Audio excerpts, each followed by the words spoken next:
नमस्कार, स्वागत है आपका। मैं हूं आपके साथ लोकेंद्र त्यागी। 1 जुलाई से देश में कई बड़े बदलाव हुए हैं और एक बड़ा बदलाव ऐसा भी हुआ है जो लाखों ग्रामीणों से जुड़ा हुआ है।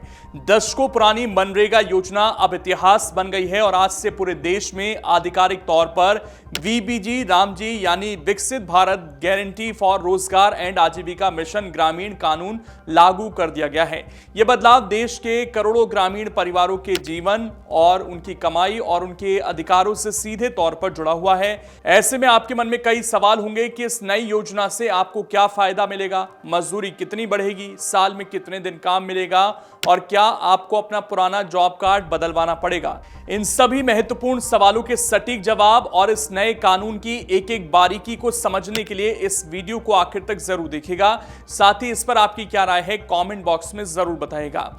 इस नए कानून के तहत सबसे बड़ा बदलाव और सीधा जो बदलाव रोजगार के दिनों की संख्या में देखने को मिलेगा।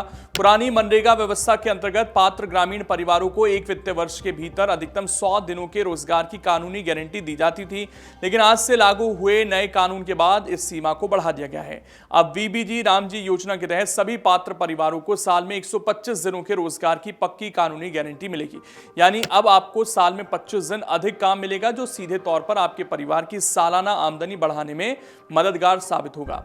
रोजगार के दिनों के साथ साथ सरकार ने दैनिक मजदूरी की दरों में भी बढ़ोतरी कर दी है। नई ग्रामीण रोजगार योजना के तहत पूरे देश में मजदूरी की दरों में औसतन 28.6 रुपए प्रतिदिन की बढ़ोतरी कर दी गई है। इस संशोधन के बाद अब देश में औसत दैनिक मजदूरी 298 रुपए 80 पैसे से बढ़कर 327 रुपए 40 पैसे हो गई है। इसका मतलब यह है कि आप देश के किसी भी राज्य या केंद्र शासित प्रदेश में रहते हो, आपको पहले के मुकाबले हर दिन के काम के लिए ज्यादा पैसे मिलेंगे। वहीं सरकार ने 300 रुपए प्रतिदिन की एक नई न्यूनतम मजदूरी तय कर दी है, ताकि किसी भी इलाके में मजदूरी इससे कम ना हो। इससे राज्यों के बीच मजदूरी की असमानता कम होगी और हर मजदूर को कम से कम एक सम्मानजनक न्यूनतम राशि मिलना सुनिश्चित होगा। अब बात करते हैं उस सबसे जरूरी सवाल की जो इस समय हर ग्रामीण के मन में है। क्या इस नए कानून के आने के बाद पुराना जॉब कार्ड बेकार हो जाएगा और क्या नया कार्ड बनवाना पड़ेगा? तो आपको बिल्कुल भी परेशान होने या सरकारी दफ्तरों के चक्कर काटने की जरूरत नहीं है। सरकार ने इस पर स्थिति साफ कर दी है। आपके पास जो पुराना जॉब कार्ड मौजूद है वो फिलहाल पूरी तरह मान्य रहेगा और उसी आधार पर आपको काम मिलता रहेगा। बस आपको ये ध्यान रखना है कि आपका पुराना जॉब कार्ड ई-केवाईसी द्वारा सत्यापित होना चाहिए। जब तक प्रशासन की तरफ से चरणबद्ध तरीके से नए ग्रामीण रोजगार गारंटी कार्ड जारी नहीं किए जाते, तब तक आपके पुराने सत्यापित कार्ड ही काम आते रहेंगे। सरकार का मकसद इस पूरी परिवर्तन प्रक्रिया को पारदर्शी और डिजिटल बनाना है, ताकि किसी भी गरीब को अपने हक का काम पाने के लिए भटकना ना पड़े। बुआई और कटाई के समय खेतों में मजदूरों की कमी ना हो, इसके लिए राज्यों को साल में कुल 60 दिनों तक इस योजना के काम को अस्थायी रूप से रोकने का अधिकार भी दिया गया है। हालांकि इससे मजदूरों के रोजगार पर असर नहीं पड़ेगा, क्योंकि बाकी समय में 125 दिनों के रोजगार की गारंटी पहले की तरह जारी रहेगी। यानी कोशिश यह है कि खेती का काम भी प्रभावित ना हो और मजदूरों को रोजगार भी मिलता रहे। इस योजना के तहत मजदूरों को एक और बड़ा फायदा उनके भुगतान से जुड़ा मिलेगा। अब काम करने के बाद मजदूरी का पैसा हर हफ्ते या ज्यादा से ज्यादा 15 दिनों के भीतर देना जरूरी होगा। अगर तय समय पर मजदूरी नहीं मिलती है तो मजदूरों को मुआवजा भी मिलेगा। यानी भुगतान में जितनी देरी होगी उसके हिसाब से 0.05% प्रतिदिन की दर से अतिरिक्त राशि दी जाएगी।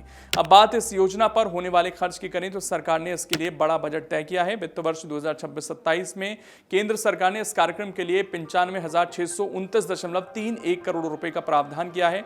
वहीं अगर राज्यों के हिस्से को भी इसमें जोड़ लिया जाए तो इस पूरी योजना पर कुल खर्च 1.51 लाख करोड़ रुपए से ज्यादा रहने का अनुमान है। यानी सरकार इस योजना को बड़े स्तर पर लागू करने की तैयारी में है। दरअसल देश के कई राज्यों में मनरेगा कानून के दुरुपयोग के मामले सामने आए। कई जगहों पर काम केवल कागजों पर दिखाए गए और नियमों का उल्लंघन कर सरकारी धन का गलत इस्तेमाल किया गया। कुछ स्थानों पर मजदूरों की बजाय मशीनों से काम कराया गया और वित्तीय अनियमितताओं की शिकायतें भी सामने आ रही थी। ऐसे में सरकार ने ग्रामीण रोजगार में पारदर्शिता और बेहतर निगरानी सुनिश्चित करने के लिए वीबीजी रामजी कानून लाने का फैसला किया। यही वजह है कि नए कानून में जीपीएस आधारित निगरानी, रियल टाइम जानकारी और सोशल ऑडिट जैसे प्रावधान भी शामिल किए गए हैं। अगर आप ये वीडियो YouTube पर देख रहे हैं तो हमारे चैनल को सब्सक्राइब कर बेल आइकन दबाएं और Facebook पर देख रहे हैं तो हमारे पेज को लाइक करें।